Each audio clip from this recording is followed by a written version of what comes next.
the Johnston, Tully, Murdoch, Gold and Hay. And most of the football greats have passed through Parkhead's gates and to play football the Glasgow Celtic way. So welcome to this very special episode of Full Time as a Podcast. Today we're joined by Tony Hamilton, the Chief Executive of the Celtic Foundation. So thanks for joining us, Tony. How are you doing today? Good, thank you. Good, really good. So just for anybody that maybe doesn't know your backstory, so when did you start working at Celtic and what's your journey been like? I started here in 1994. I was the half-time guy. People recognise me still as the half-time guy. They've clearly not been to games in a terribly long while. 17 years since I was the last time I was the half-time guy. And I also wrote for Celtic View, did some stuff for the Matchday programme, did the premium rate hotline number where I would interview Tommy Burns of a morning and put it out in a premium phone line. This is long before any of you guys were born, incidentally. And then people would phone up and listen to what Tommy was saying, and various people, various players in the time. And I did that from 1994 to 1999, and then I took a staff job with the Celtic View. And I was there for a few years, and I eventually became the head of the multimedia and marketing division, as it was at the time. And we introduced things like Celtic TV and the website, and the website, I suppose, was in its infancy here from about 1998. And then we introduced social media, and then in 2013 I took over as Chief Executive of Celtic FC Foundation, and that's where I've been for the last 6.5 years. Mm-hmm. So growing up a Celtic fan, I take you? Yep, grew up in the East End, in Shettleston, in Greenfield, a couple of miles from here. Started coming here on my own probably when I was about 13, but my older brother Michael, who is much older than me, he looks really young as well, he's 60 next week, he brought me here for my very first game in 1975. I was only 8, and I was tweeting about this recently actually. It was a match against Hibernian, and Celtic had been through the 9 in a row period by that point, and form was up and down. Jockstein was involved in a bad accident. I think Sean Fallon was the stand-in manager at the time, and we weren't very good on that particular day. We were losing 2-0, and fog came, and the game was abandoned and saved us. And we that's my first ever memory of being here at Celtic Park. So you spoke about being here from the 90s. How was what was like your first impression about the club? Was it what you expected? I think it was probably normal at the time. I think things tend to be like that, don't they? When you encounter something, it's maybe this image that you've got in your head, but it becomes normal very quickly. It felt as if it was a bigger deal here than it was maybe at other football clubs in Scotland. But when I look back, there was probably a handful of people here that worked here full time at the time.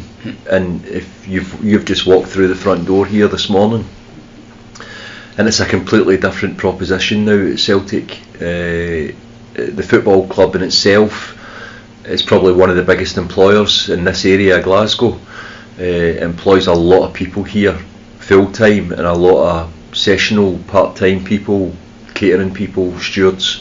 So it's become a real focal point of the East End, and I think particularly here as we look out on the Celtic Way and look towards the Emirates, the transformation here in that generation has been remarkable. Mm-hmm.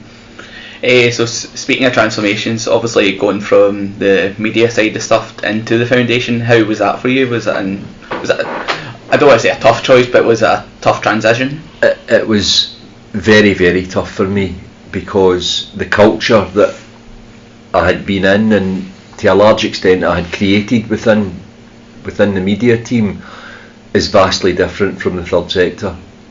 You know, I came into an environment, no necessarily within the foundation here, but just in the third sector in general. The pace is slower, there's a wee bit more procrastination, there's a wee bit of chin stroking and a wee bit of, you know, contemplation. And I had came from an environment where your life was determined by deadlines, and you couldn't miss a deadline, and things were produced or created and released or published by a certain time, and the culture within the charitable sector is different from that. So that was a bit of a shock for me, just to get my head round that, and my own approach and my own language and how I spoke, and it was a big shock to the system. It was probably a bigger shock for the team than it was for me, to be honest. So speaking about how you created the culture in the media, see, when you went to the foundation, was there a lot of stuff that you felt needed changed that's like modernised it? I think what happened at the time was that Fergus had set up what was the Celtic Charity Fund, and he did that. He came in March '94. By the middle of 1995 he had introduced this Boys Against Bigotry campaign, and he brought the idea of charity back to Celtic. Although the club's formation was for that purpose, there was a long period where charity was very much in the back burner, so it was important to Fergus that he brought that back, and that was our culture and it was our heritage, and it should be prominent here. So there was that running, which did well within its means, and then the club through Peter had introduced a foundation department within the club, which is the model that pretty much exists in a lot of English clubs today, where it was some community engagement, it was a bit about football, it was engaging young people and including people who were left out. So my job at the time, when I came in 2013, was to look at those two elements, look at their output, look at their reach, and then put them together and try and create a new organisation that reached more people and had a bigger impact. So that was the plan. And we did that. We incorporated that organisation called Celtic FC Foundation on the 21st of October 2013, but it took us probably a year or two after that just to get our head round, where the opportunities were and where the need was, where the community felt the need was, and trying to address some of those things. And 6 years down the line, we're still trying, we're still changing, it's still evolving, we're still trying to plan around what community needs are, and we're also still trying to plan for the future. Yep.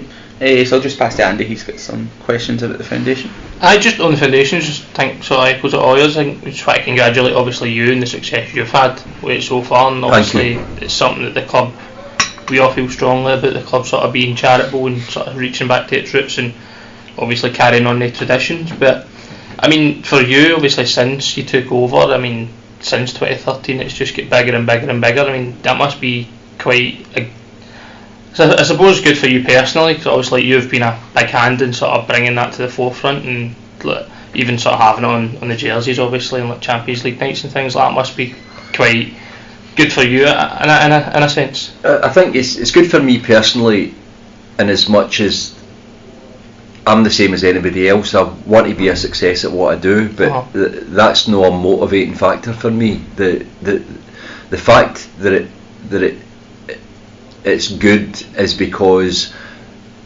there's a few reasons for it. I think the club has made a solid commitment to make it good, and I don't think that should be overlooked. That the club have invested in this heavily, and they have driven this organisation as you see it today, and that's a credit to the executive at the football club. And then I think the other reason that it's a success and that it's good is twofold. The first thing is that the football team are winning, and that's a big help for everything that we do at the football club, whether it's charity, retail, hospitality, ticketing. The football club's winning, you're kind of halfway there. But the other reason is that we've had support, and this is the part that I don't feel is recognised. We've had support at a corporate partner, what would be classed as high net worth level, from various parts of the world, but we've had massive support from the Celtic supporters, from people who contribute, who buy badges at the last day of the season, who will hopefully throw a few quid in the bucket at our annual bucket collection on the 15th of December, that take part in sponsored events, that go and do their own thing and donate the money to the foundation. So that's the reason it's been a success. It's been a success because people have supported it. Aye. It's no, I would never take the credit for that. It's the people who have made it happen have made it happen. Aye. Fair enough. I mean, so with that then, see, you touched on earlier, obviously, your initial sort of goals when you came in. I imagine sort of now, given that success, they've probably changed somewhat, or, I mean, have you exceeded expectations of what you were looking at, sort of? I think if I was to critique what we've done, I would say that I've maybe dropped the ball on one or two things. There's one or two things that I'd like to have happened that probably haven't happened yet, that we still need to make happen. We've tried to be fairly flexible, and we went through a massive restructure. So I met the board a year ago now, actually, just a few days before Christmas, and said that the plan for the next 5 years should look significantly different than the previous 5 years, and in order for us to get there, we need to shuffle things about a wee bit. We need to have maybe some new players coming in, and maybe people that are here at the minute playing in different positions. So that's effectively what the process that we went through from December last year to the end of the financial year, which was the end of June. So we've got a new structure now. We've got some new people in, and we've got new focus areas around both where we can raise funds, but where we can have an impact with the money that we raise. No, perfect. I mean, sort of something else you touched on there was some of the events that you've had, whether it be obviously the badge days or being involved in the Great Scottish Run, things like that. I mean, with them, is that something that, I suppose, is it yourselves that come out with that? I mean, like, for fans who have got sort of ideas and things like that, do they come to you with them? I mean, how do they sort of ideas grow from an idea to something that is such a big success? It's a bit of both. So we've got a fundraising team here, we've got a small management team, and we look at what other people are doing, because what works. And then we'll implement. So we might have a dinner in London or New York or in Ireland, or we might have a game or a collection, as we only have one a year, although supporters encounter one a week. We only have one a year here. And then other supporters will come and say, actually, I'm going to go and walk the West Highland Way for you, or I'm going to go and swim the English Channel, or whatever it is, and you promote what I'm doing, and you get the money for it. So it's a mixture of both. No, I thought it'd be good to put it there, because obviously I know a lot of people will have ideas, and just for them to know that it's an easy enough process to approach yourselves and say, listen, absolutely, this idea. And if people have got ideas and they want to speak to us about it, then they should come and get us, and we'd love to hear from them. We'd love to have them in and discuss them. We're planning some things for no next year, but the following year. So there's an Arctic trek, which sounds like fun. I actually think I need to check my diary, but I think I've got the hairdressers that week. That's the same as me. So I think I might be out for that. But those are the types of things that it needs to be. So we did Ben Nevis, for example, for 3 years or so, and then we had to stop doing it because we saw a dip in the numbers. So we need to be innovative and trying to be creative, and we also need to be mindful that we're not the only charity operating of course. here, and we're not the only charity related to the football club. So there's loads of good things going on. The Celtic Foundation are doing loads of good things. The Green Brigade are doing stuff. They've got their annual food bank collection, and there's a whole series of things going on. The Celtic Graves guys I'm a big fan of, and they do a lot for the club's history as well. So I need to be mindful of that, and I also need to be mindful of the economy and where people are. No, it makes sense, I suppose.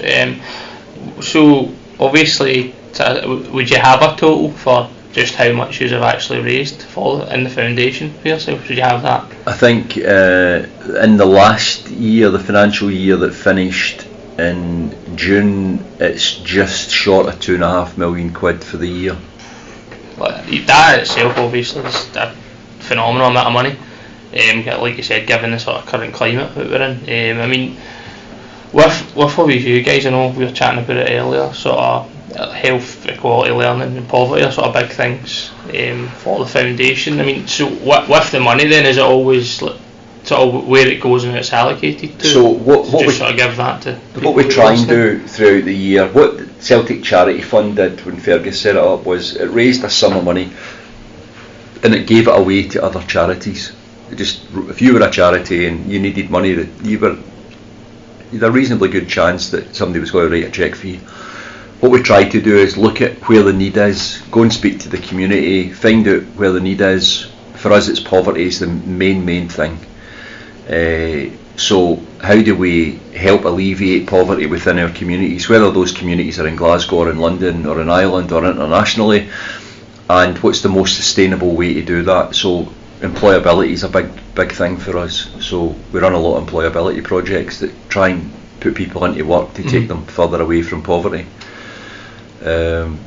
So those are the types of things that we want to do. We want to try and deliver our own projects rather than write cheques to other charities, and if we can't deliver it on our own, then we want to try and deliver it with another organisation who thinks the same way we do, who has the same values. The exception's Christmas time, so we try and raise a sum of money at Christmas time and spend it back in the community. So more than half of that goes to families who have got nothing, who are struggling to put the lights on, let alone buy gifts for Christmas for their kids or put a Christmas meal on the table.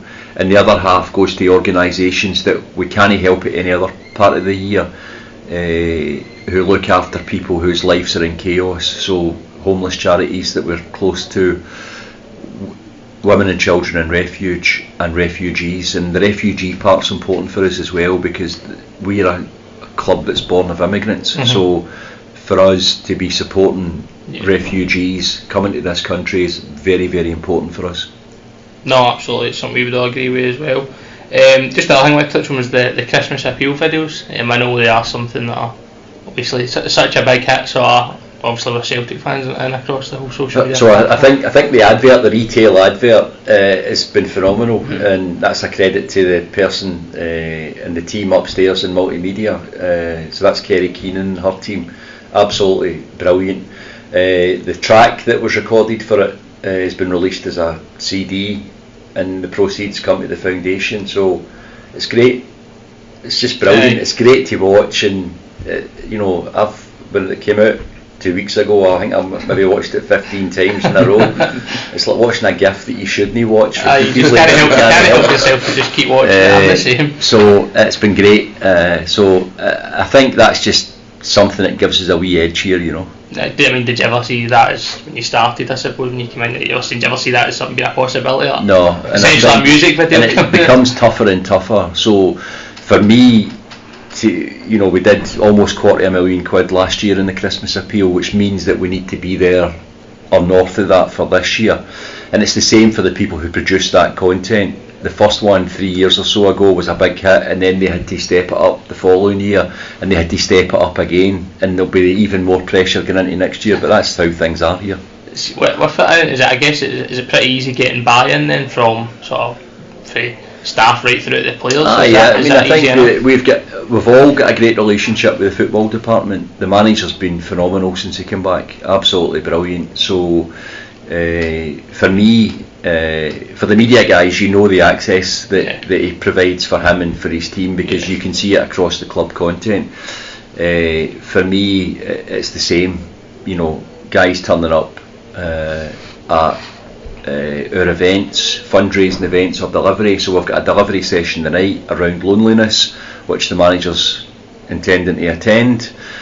He came to London for our dinner, he came to New York for our dinner, he'll go to a whole series of things. So it's important. It's important for us. Yeah. It's a big route to market for us. No, absolutely must be. I'll just pass you on to Tony. Yeah, I was actually just going to go back. You were saying you came into the club in '94 when the football side of things weren't as good as they are now. It's quite a contrast. Obviously, during that period, Rangers are going for 9 in a row, and now Celtic are going for 9 in a row. How different is it for you working under Celtic then and now working under us now, where it's completely different in terms of the football aspect? I think in many ways there's an argument to say that for periods of that time that the football was as good as it is now. Yeah. I think it's quite subjective.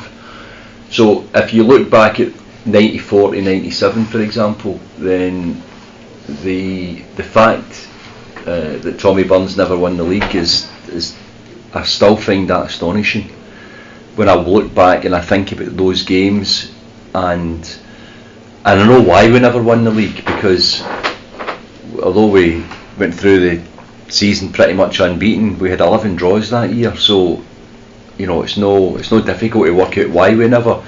But some of the football and some of the football players we had at that time was amazing. Yeah. But it's no cyclical in as much as, well, Rangers won 9 in a row, we'll win 9 in a row, and then it'll be somebody else's turn. It's no like that. But in terms of the emotion, I think it's quite cyclical. You get attached to people.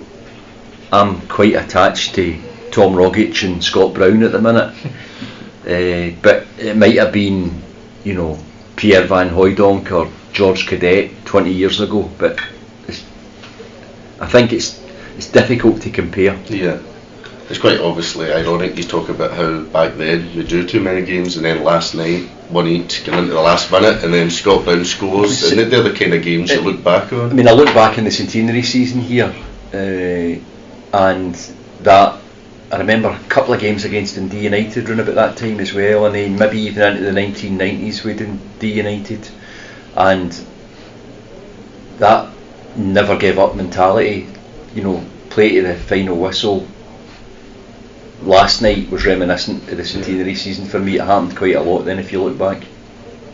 I was just going to say as well, you're talking about Tommy Burns earlier on. Is he one of probably the best people you've met through Celtic? I've never heard anybody say a bad word about him. Obviously you've been here for so long, you've met so many great players and different people. I think it was just, there was just a real, he was an ordinary guy. There's real humility about Tommy Burns, and that, if you look at his kids now who are adults, they're no children, there's that humility across the family. It was just, his cliche was he was a supporter who got lucky, and he was just such a lovely guy, a real talented football player, a really intelligent guy, and I think I've been really lucky in terms of getting to work with alongside people like that, and there's been 100 guys like that here that I've encountered. There's been one or two absolute bangers as well, incidentally. Come on, give us a scoop. Who's that? Come on now. Well, we got this off Gianni. Gianni tell us who's that banger. So, but the majority of people that come through here, and what's interesting is that they may have a persona when they're here, and when I think it's only when people leave do they realise what they had here. So the players that I encounter who used to be here, who are not here any longer now, you'll very rarely get anybody saying a bad word about this club. People who came through here and gave their best, the way that we as Celtic supporters hold them and regard them now. Yeah, we never forget heroes, as you say. I mean, Tommy Burns still to this day gets talked about very fondly. And just going back to the foundation, what's your biggest achievement where you turn around and go, that really was the best thing you've done so far? I think I really like the Christmas appeal, because although it's not sustainable, the families that were and the people that we're trying to help come January are probably going to be facing the same issues, but just the idea of it being normal for people, that everybody's the same, or as close to being the same as it can be, I think that's very, very important. And I think the reason it's such a success is because it resonates with other Celtic supporters, and I think that people buy into the idea of that. So that's important, that we can do stuff like that. I think the 67 kitchen stuff that we did with Mary's Meals in Malawi and Zambia is a real credit to the Celtic support as well. There's a whole series of things like that. What's your major plans for the future? You mentioned this Arctic Trail. Is there any other big plans? I think we're looking at having a game of some description here every 2 seasons. I think we've did 5. I've did 4 actually. There was one that predates me while I was still upstairs in 2011, which was around a famine in the Horn of Africa. But I've did 4. And I think that we need to get the frequency right, and we need to get the cause and the content right. So that's a big part. But I want the plans to be around what we're delivering and how impactful the delivery is. And I want, in many ways, for the fundraising just to take care of itself. I don't want the fundraising element to be the focus. I want it to be outcomes for people. So that's really what we're concentrating on at the moment. Like expanding ability counts, which is our project for children and young people who live with Down syndrome and autism. Expanding a learning centre so we can do more employability. Looking for other partners like Intelligent Car Leasing and Alphabet and Magners who buy into what we're trying to do, and finding more people like that would be helpful for me as well. So just continuing to expand as time goes on? Yeah, and then looking at where we're trying to fundraise. So we're not at saturation point here, but we do a lot of fundraising in Glasgow. So we've been in London for 3 years now, we've been in New York for 2 years. We did some initial recce stuff in the Far East over the past few months, so we're looking at maybe fundraising maybe in Singapore or Hong Kong when it settles down politically, or in Dubai, and looking at where there are opportunities for us. Genuinely worldwide then is the goal, to use as many places as possible? I think if you go, wherever you travel, if you're lucky enough to do a bit of travelling, you'll tend to run into somebody who's wearing the hoops. So that's a kind of ongoing joke, isn't it? The Celtic fans will take hoops tops anywhere. So I think where there are expatriated people or economic migrants or however they refer to themselves, then you'll find there are Celtic supporters. That's fine now. But you got another question? I've seen you writing things down, No, so Dan's pass it back to you. Yeah, I've got, it's just to catch back on the charity games. We've obviously been lucky enough to have Yannick Valde and Ross McCall who've played in them. They've spoken of the pride at playing them. But how hard are they to organise and get everybody in the one place at the same time? The 2 guys are really good at acting, aren't they? Brilliant. That's a credit to the team here. So I think Jane Maguire, who is she heads up the income generation from the foundation. Her and her team are left with the planning of these things, making sure that people are travelling and that we can do everything that we need here, and that hotels are booked and flights are booked and people have got the right size of jerseys and all that sort of stuff. So that's down to them. And then Donna Marie Henry heads up the outcome side, so whatever we can raise through events like the game, then Donna Marie's team will go and deliver the projects with it. So that's really the two main moving parts of the foundation. But there's a lot of work involved in putting a game on, but it's good to engage people. It's good when it's full. We've had a couple of full houses as well. Henrik Lubo around 2017. That was after the Invincible treble. That was a great weekend. That was okay, it was not bad. taken Henrik to the Scottish Cup final the day before, and Jane had said to Lubo, who was coming in that morning, do you want to go and to the cup final? And he went, do you know, I'm bringing my mates and they want to go and play golf. Did they go? So they went and played golf. And So I took Henrik to the game. It was brilliant. just on that game, Ross McCall wasn't happy that he didn't get put in the side of the hoops. That was his one gripe. Whoever picked the team, she wasn't happy about it. There's always a complaint.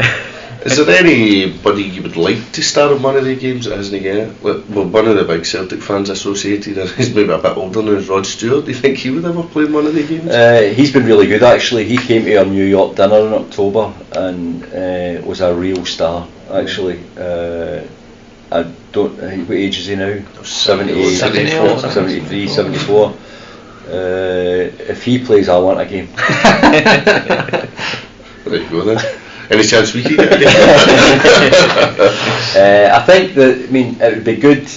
It might be good to go and try to do a sort of first team game the next one, and looking at bringing a team here that we can relate to. But the problem is that we play football 11 months of the year now. The guys don't really get a break, and they get a couple of weeks in the summer, and then we're qualifiers from the middle of get into the second week in July, so that can be quite challenging. But there's loads of like proper worldwide legends that I'd love to have here. Pirlo and Kaká and Ronaldinho and the Brazilian Ronaldo. I'd love to see people like that come back here and play. Do you think that's achievable? Aye, I think so. Yeah. A lot of people turn up for them because they're the kind of biggest stars in football, or they were at one point. It would be great to see them back. There's a generation of fans who, when we played Barcelona, when would that have been? 2004. Ronaldinho played then. But there's a generation of fans. So my youngest, for example, he wasn't born then, so he'll never, he wouldn't know what these guys were like. So other than watching YouTube, which he does most of the day. Andy spoke earlier about the first team wearing the jersey with the logo foundation on it. Somebody asked me, would that ever be possible to buy? I know the player ones have been optioned off and raised a lot, but would that ever be possible? I think I'm really grateful to Magnus and Dafabet for allowing us to put that on the front, and they could have chose to put nothing on, or they could have put another brand on, but that they are a really good partner for us. So this is their room, which we get to use for some matches, and we can bring people in here, maybe people that have helped us or people that are project participants, and give them an experience, and they get to pick man of the match and stuff as well. So all of those partners are great with us, but the right to have their jersey on the retail, their logo on the retail jerseys is theirs. And I wouldn't try and change that. I can see the value, and people say, why don't you put it on kids' jerseys? But that's their space, so I don't see it changing anytime soon. Andy, you got it? I suppose you could maybe ask them for a big anniversary eventually if you can get a wee. If you look back at the Motherwell game when we launched the Christmas appeal, so the club's anniversary, as you know, is the 6th of November, so that weekend we played Motherwell, and we asked them to put the Christmas logo on the jerseys, which they said of course, and then we asked Magnus if we could take their name off and put the details of how you donate on the back where the Magnus was, and put our logo on the warm-up tops as well, which is Magnus, and everybody agreed. So these really people are engaged, they get it, and it's not about corporate social responsibility for them. It's not about ticking boxes. It's about doing the right thing, and they definitely get it. I suppose that the next thing is just for you. Obviously, you're on sort of Twitter. It's Polish turnstile. Am I right saying that? Other than that, so for people who do, maybe whether they want to donate or they've got ideas. What is the best way to contact you or contact the team? How do they go about it? Probably we're going to launch a new foundation website early new year actually, which is getting tested at the moment. They can email me as best, teh@celticfc.com. I'm not terribly good at messaging, but if they email me, or they'll get the contact details from CFC Foundation Twitter account, and we'll always go back to people fairly quickly. But I'm happy to take emails from anybody. That's perfect. Unless you have anything else to add, I think. I think we can wrap it up. That was brilliant. Listen, thanks guys. Thanks very much for coming on. Thanks for coming in. Thanks for helping us promote what we're trying to do, and I'm really grateful. Thank you. We seen the Kings play under the star. Home and away, we'll follow them far. Seas of lesbian vibration nice, and we will always adore.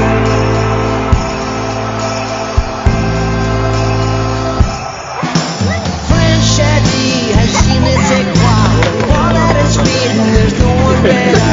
He's fantastic, goals are classic. I wanna be Edward.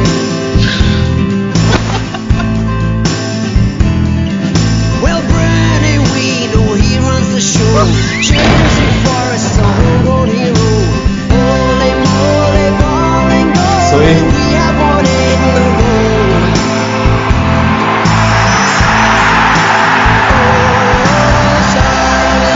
Star so bright, star of glass with green and white. Title taking, history making, guide us to your paradise.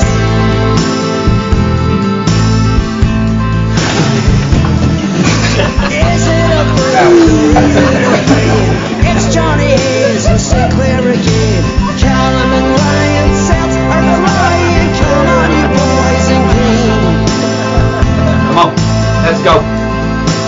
Oh, star of Lisbon, star so bright, star of Glasgow's green and white. Title taking, history making, guide us to your paradise.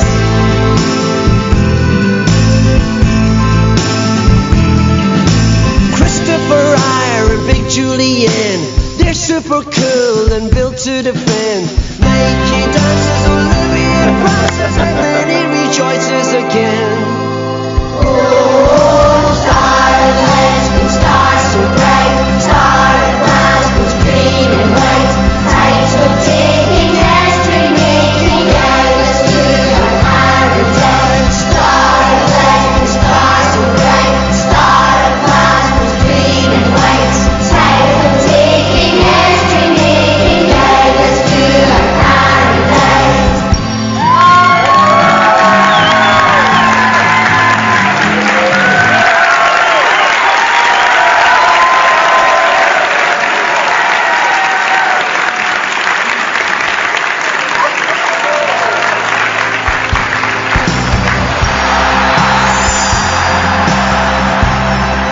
Now that is entertainment.